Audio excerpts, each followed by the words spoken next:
The news day continues here on One News Now. I'm Jess De Los Santos. The number of jobless Filipinos increased in August to almost 3.9 million. This is higher than the 3 million unemployed Filipinos recorded in July. The PSA reports that 8.1% of the population is unemployed as of last month, higher than July's 6.9%. The PSA attributes the worsening unemployment rate to lockdowns implemented earlier this quarter. The education sector recorded the highest number of job losses. Other sectors affected include administrative and support services, professional, scientific and technical, construction, human health, and social work. Underemployment, meanwhile, dropped to 14.7% last month from the 20.9% in July. More than 1.2 million doses of Moderna vaccines have arrived in the country this morning. 863,800 of them are procured by the government, while the rest were brought by the private sector through the tripartite agreement. This has brought the total number of Moderna vaccines in the country to almost 6.5 million. As of today, the country has so far received more than 71.3 million COVID-19 vaccines of various brands. As early as now, parents and guardians of minors with comorbidities have already started enlisting their children on their LGU's master list for pediatric vaccinations.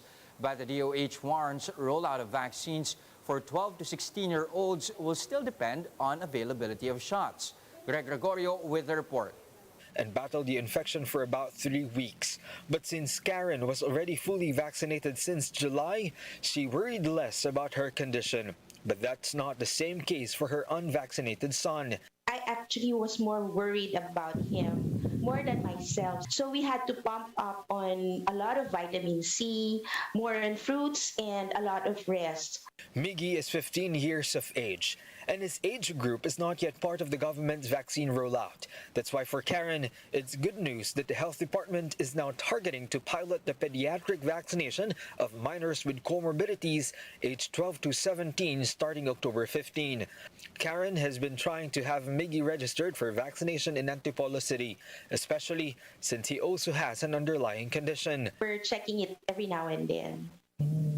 Yeah, that's how I am that's why I'm very hopeful that, soon this kids would be allowed to have that vaccine as well. Meanwhile, in the municipality of Pateros, registration for the adolescent population has been running for 3 weeks now, and about 2,500 or 25% out of their target population are already registered. Pateros Mayor Miguel Ponce believes numbers will even increase once the rollout starts. Kapag bibigyan nila kami ng sufisyenteng bilang ng Pfizer at Moderna, sisimulan namin ito sa mga 12 to 17. After all, tapos na kami sa ating general population ng 18 above, Sakaling ito ang maging susi para naman simulan din natin yung face-to-face classes ng mga bata, di ba?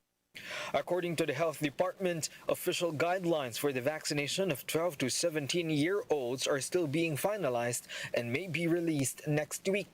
Once the rollout starts, the agency wants to make sure that every adolescent and guardian will make an informed consent before receiving the jab.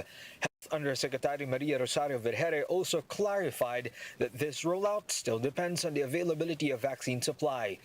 She reminded the public that only COVID-19 vaccines from Pfizer and Moderna have an emergency use authorization for the inoculation of 12 to 17-year-old age group. Kailangan may medical clearance po ang ating mga children na may comorbidities either from their attending physicians or their specialists, o kung wala po silang access sa ganitong clearance, maaari naman po yung doktor natin dun sa kanilang local area, pero magbibigay po tayo ng checklist provided by the Pediatric Infectious Disease Society of the Philippines para po tayo ay matulungan dito. Pangalawa, kailangan din po ng informed consent at saka assent.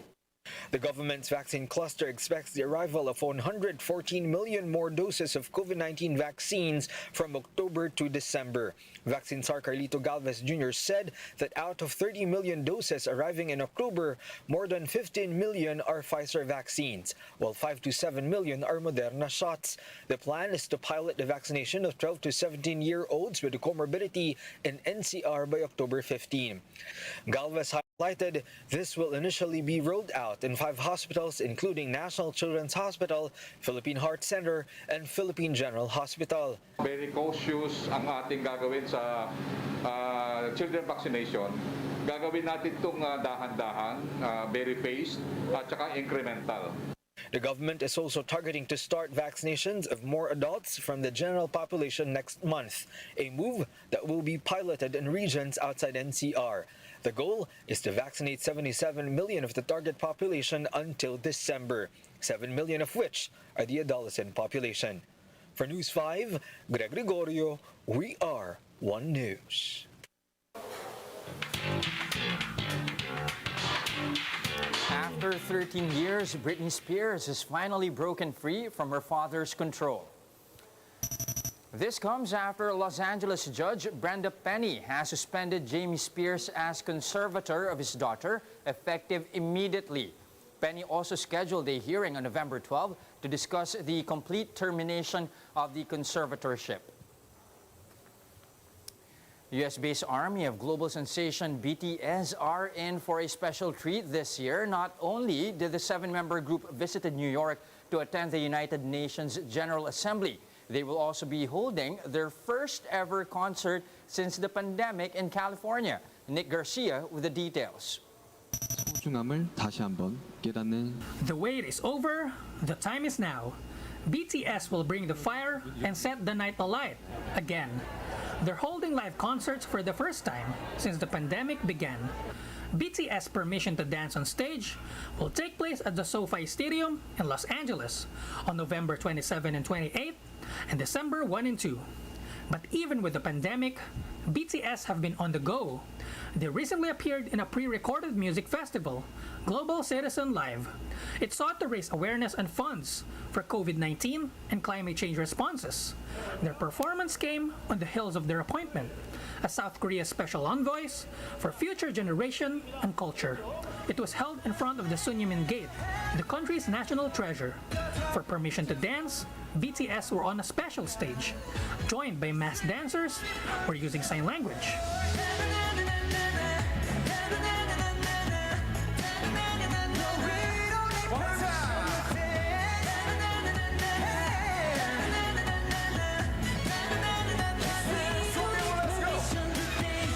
Butter, meanwhile, took place under the gate's roof and in the nearby streets.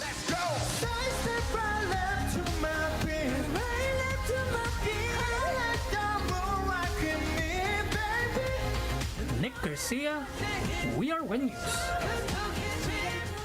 Here's a quick look at some of today's headlines.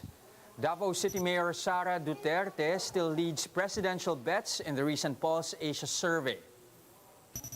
Voter registration is extended, but thousands of applicants still troop to COMELEC registration site since last night. And the Gilas Filipinas women fall to classification match after losing to Chinese Taipei in the FIBA Asia Cup. And those are the top stories of the hour. Join us later at 1 p.m. as we continue to monitor the day's biggest stories. You can also catch One News on Signal Play. Register for a free account now at www.signalplay.com and stream One News live anytime, anywhere. I'm Jess De Los Santos. Mask on, wash hands, and stay safe. Philippines, we are One News.